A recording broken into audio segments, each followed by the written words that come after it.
Eu espero que vocês não tenham nada contra sapos. Eu estou no quintal de uma chácara no interior de Goiás. Nossa, não dá para enxergar nada, eu queria mostrar para vocês. Mas acho que o melhor que a gente pode fazer é ouvir, né? Isso, vamos ouvir. Enfim, deixa eu falar um pouco sobre geopolítica.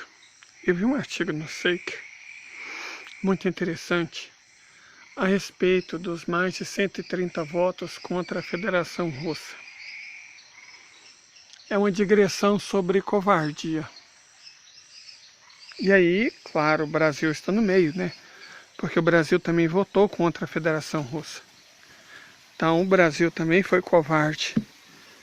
Foi escolhida uma posição covarde. Mas eu seria menos rigoroso na minha análise, para dizer a verdade para vocês. Bom, aqui não dá para ouvir os sapos, mas dá para ouvir o barulho da água caindo e eventualmente algum peixe pulando. Tem uns peixes muito grandes aqui. Vamos conversar. Boa noite. Então, o que o Brasil fez foi covardia. Eu creio que foi tática, certo? Foi tática porque é uma maneira de agradar o Biden e os democratas. No momento em que nós não temos muita capacidade para dar uma resposta diferente. A verdade é essa.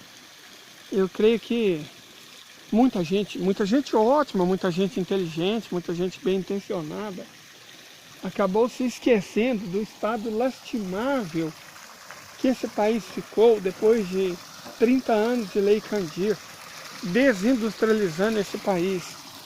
Nós não temos mais capacidade industrial, certo? Nós somos uma grande Venezuela exportadora de commodities. O que permitiu que a Venezuela fosse destroçada pelas sanções foi o fato de que ela não tinha indústria, não tinha capacidade industrial.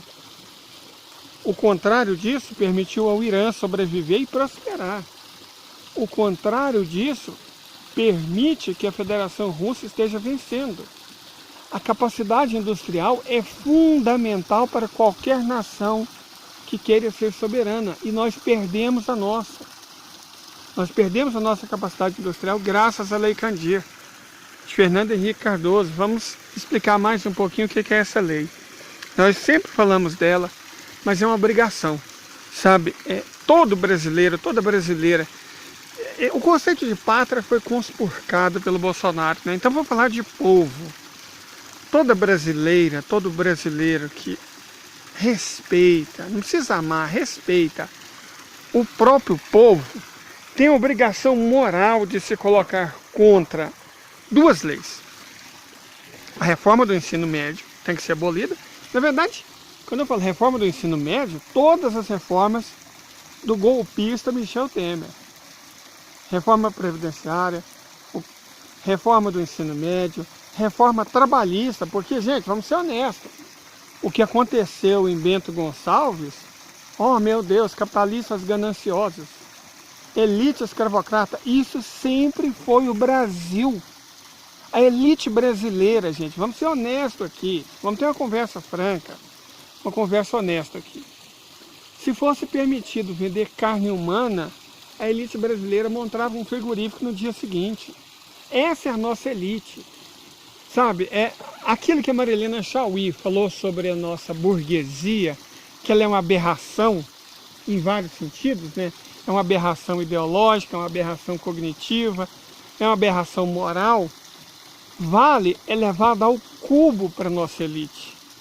Ela é muito mais do que uma aberração, ela é uma excrescência.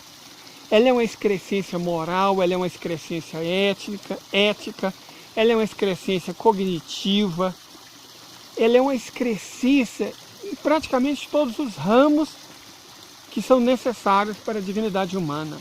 Ela é asquerosa, nojenta, repulsiva, suja, vil. De um modo geral, ela é isso, certo? A elite brasileira é isso, cara. Por isso nós precisamos da lei, que minimamente é o que protege as pessoas. Por isso, Michel Miguel Temer é um ser humano tão desprezível, não só por ser um traidor golpista, ele vai ficar conhecido nos livros de história, Joaquim Silveira dos Reis e Michel Miguel Temer. Traidores, desprezíveis, entreguistas, certo? É isso? A história vai lembrar dele. Ah, a história... Não, a história lembra. As pessoas é que não estudam. Se as pessoas se esqueceram do Dutra, não é culpa da história, é culpa das pessoas. Correto? Da mesma forma, Fernando Henrique Cardoso, autor da Lei Candir, e Michel Temer, traidor, golpista, entreguista. O Bozo, não vamos nem falar, porque aquilo é um criminoso, é um bandido. Sabe, é muito mais que só um traidor.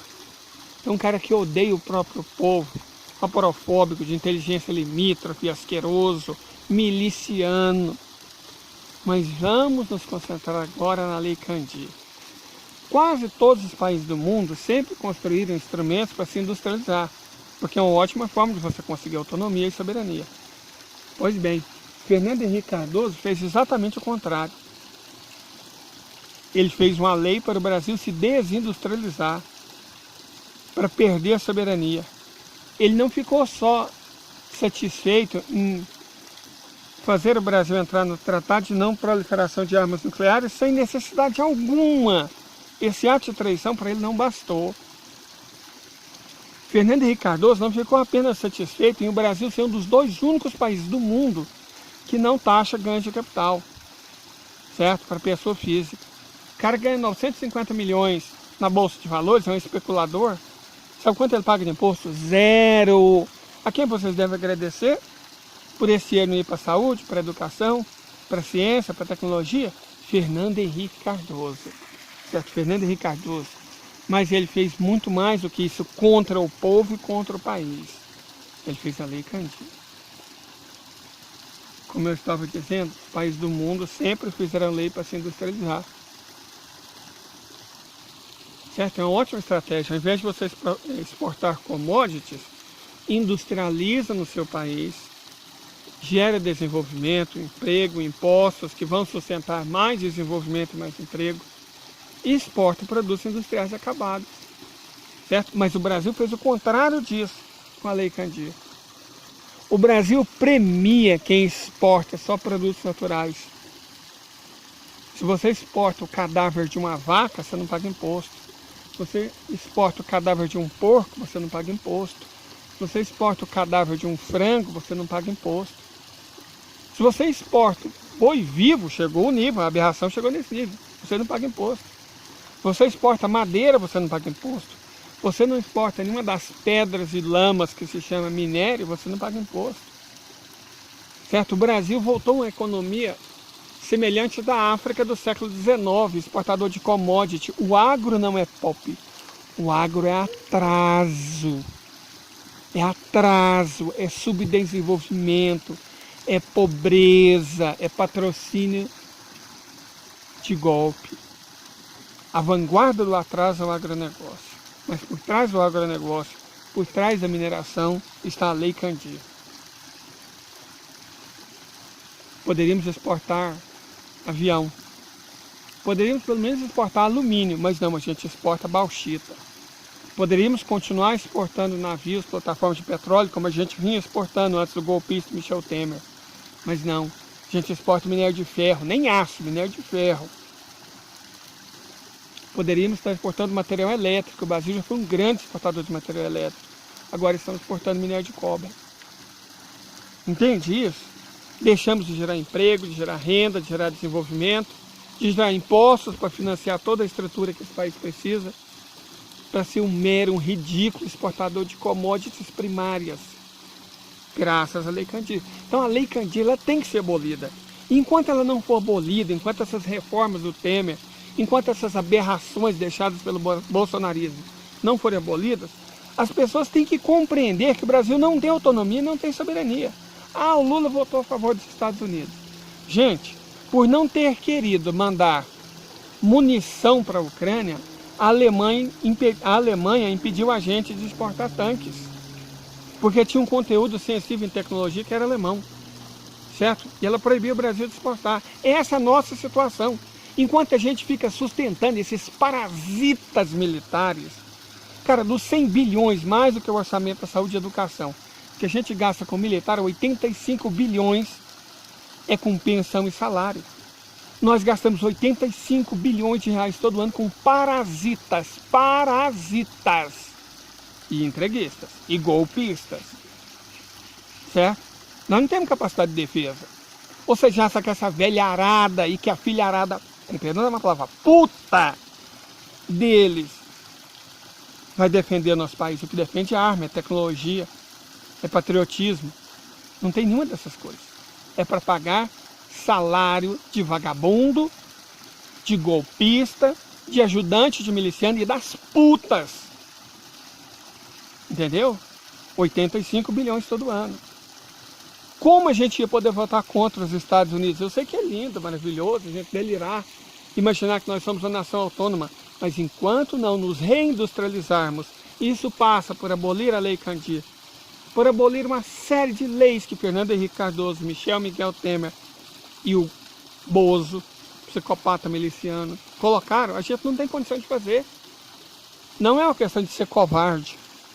Eu discordo do analista que escreveu que as nações que votaram contra os Estados Unidos eram covardes. Não. Muitas delas eram fracas mesmo. Nós somos um país fraco, a gente tem que entender isso, a gente tem que ter clareza quanto a isso. O Brasil é uma sombra patética do que foi 30 anos atrás, do que foi 20 anos atrás. Nós vamos ter que refazer coisa demais da conta. Tudo aquilo que o miliciano golpista, que o golpista do Porto de Santos, ladrão safado, e que o sociólogo, o príncipe, fizeram contra o nosso povo, contra a nossa pátria, tem que ser desfeito. E só aí a gente pode recomeçar. Só aí a gente pode brincar de ser soberano. Ah, mas o Lula, gente, qual vocês acham que era a opção do Lula? De verdade. Qual vocês acham que era a opção do Brasil? Nós estamos falando de um país sem autonomia, sem indústria, sem capacidade de resistir a um bloqueio, por mais simples que seja, cujo judiciário, cuja polícia, cujo exército, cuja maior parte do Ministério Público conspira contra o próprio povo, cujos empresários são antinacionais. É esse o país que vai enfrentar os Estados Unidos? Vocês têm certeza disso? Gente, sinto muito, de verdade, de coração. O Brasil fez o que era possível. Menos mal que isso não tem alcance prático nenhum. A Ucrânia vai até deixar de existir. Provavelmente antes do fim desse ano. No mais tardar antes do fim do ano que vem. Vai ser o novo Vietnã do Sul, como eu já disse. Menos mal que a nossa decisão foi simbólica. Só isso. Ela não representa a nossa covardia. Lula não é um covarde. Ela representa a fraqueza, a debilidade do nosso povo, do nosso país, da nossa pátria. É contra isso que a gente tem que ficar indignado. Não é contra um voto, não. Tem coisa muito pior acontecendo nesse país. Correto? Então é isso, eu queria deixar esse recadinho, essa reflexão. E agora eu vou descansar a minha mente. E amanhã eu volto para a cidade. Eu quero fazer uma live, acho que eu vou fazer um podcast. No YouTube mesmo, ninguém precisa ver minha cara feia, nem minha dicção imperfeita. Mas talvez as pessoas queiram trocar ideias. Então acho que amanhã eu vou começar um podcast no YouTube mesmo. Muito obrigado a todos vocês, tenham uma ótima noite.